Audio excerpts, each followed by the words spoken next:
आज का टॉपिक है वास्तविक संख्याएं। तो वास्तविक संख्या का जो ये एक्सरसाइज 1.2 है उसको देखेंगे। उससे पहले जो इसका बेसिक है, जैसे भाज्य संख्या क्या है, अभाज्य संख्या क्या होती है, उसके बारे में जान लेते हैं। तो यहाँ पर जो दिया है भाज्य संख्या, तो भाज्य संख्या वैसी संख्या होती है जो सेम के अलावा, जैसे जो सेम और एक से विभाजित होने के अलावा कम से कम किसी और संख्या से विभाजित हो जाए।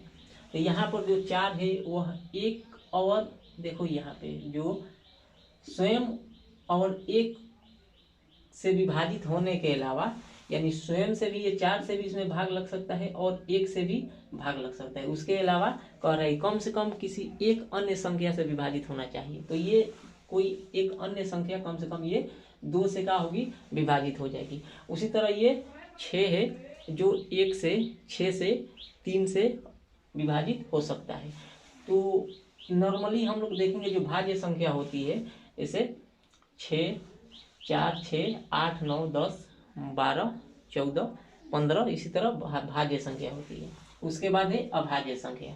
तो अभाज्य संख्या वैसी प्रकार की संख्या होती है जो सेम और एक से विभाजित हो, उसके अलावा वह किसी से विभाजित न हो। जैसे ये 2 है जो सेम से विभाजित होगा और एक से विभाजित होगा। 3 है 3 से विभाजित होगा और एक से विभाजित होगा। उसी तरह ये 5, 7, 11, 13, उसके बाद होगा 17, 19, 23, ये सब जो है अभाज्य संख्याएं होती है। यहाँ पर जो होता है पहली संख्या और दूसरी संख्या बराबर लघुत्तम समापवर्तक गुणे महत्तम समापवर्तक। अब हम लोग देखेंगे जो इस एक्सरसाइज का प्रश्न है उसको, ये अभाज्य गुणनखंड विधि के रूप में व्यक्त करना है। जो प्रश्न दिया है 1.2 का, इसमें कह रहा है कि निम्नलिखित संख्याओं को अभाज्य गुणनखंडों के गुणनफल के रूप में व्यक्त कीजिए। ठीक है, यानी जो संख्याएं दिया है, तो यहाँ पर जो 1 नंबर को देखते हैं, उसके बाद दूसरा देखेंगे।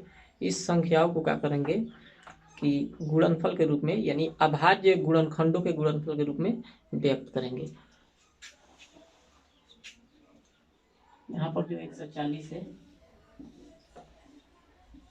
ये 2 से भाग देंगे होगा 70, गुणनखंड करेंगे इसका। फिर ये 2 से भाग देंगे होगा 35। अब ये होगा 5 7 35, ये 7 एकम 7। यहाँ पर जो हो गया गुणनखंड इतना प्राप्त हुआ है। तो लिख सकते हैं 140 बराबर यहाँ पर 2 गुणे 2 गुणे, यहाँ पर 2 गुणे 2 गुणे 5 गुणे 7। अब ये 2 को लिख सकते हैं, ये 2 आया है 2 बार, तो 2 के पावर 2 गुणे 5 गुणे 7।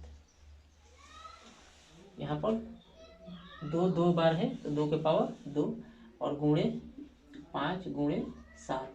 तो ये हो जाएगा इस प्रश्न का आंसर। गुणनखंड करेंगे और जो संख्या जितनी बार आएगी उसको पावर के रूप में लिखेंगे और आंसर प्राप्त हो जाएगा।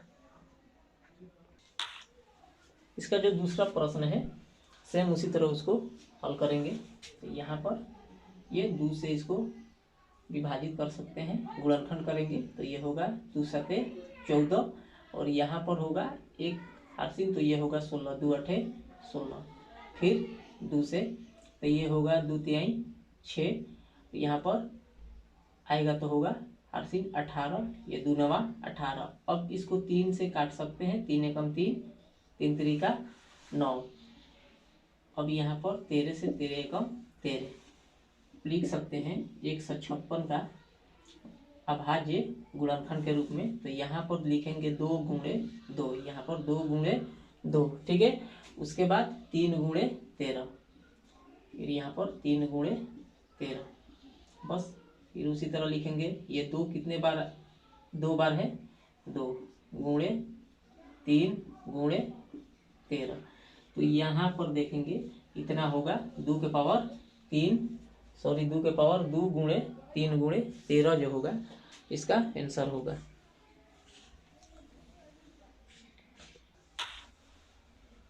इसका जो 3 नंबर दिया है 38, 25, इसका भी गुणनखंड करेंगे और उसको व्यक्त करेंगे। तो यहाँ पर इसको गुणनखंड 3 से कर सकते हैं, या जो इतना दिक्कत हो तो इतना भाग करेंगे और जितना आएगा उसका भागफल वहीं लिखेंगे। तो यहाँ पर लिख सकते हैं, देखो 3 एकम 3 और ये 3 गुना 6, ये होगा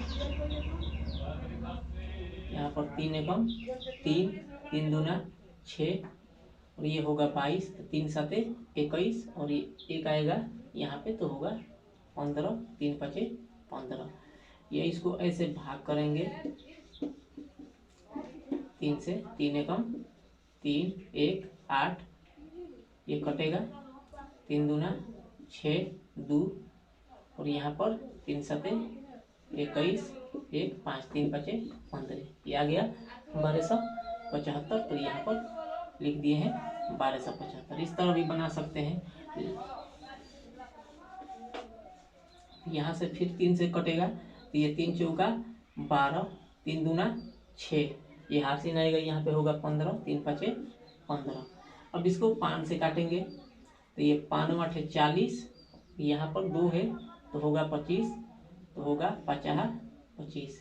फिर इसको 5 से काट सकते हैं तो ये होगा 17 5 85। अब यहाँ पे 17 एकम 17। अब इसको लिख सकते हैं 38 25 बराबर 3 गुणे 3 गुणे 5 गुणे 5 गुणे 17। यहाँ पर 3 गुणे 3, 5 गुणे 5 और 17। यहाँ पर देखेंगे 3 है 2 बार तो ये होगा 3 के स्क्वायर गुणे 5 है 2 बार तो ये होगा 5 के स्क्वायर गुणे 17। इतना जो होगा इसका आंसर होगा।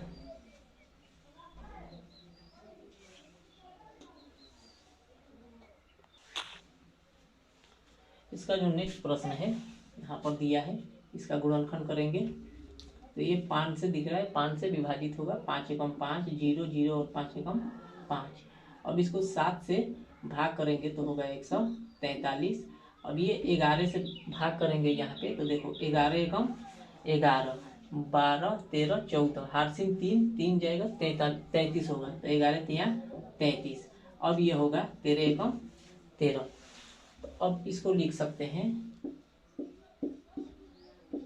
यहाँ पर 5 गुणे 5 गुणे 7 गुणे 11 गुणे 13, 5 गुणे 7 गुणे 11 गुणे 13।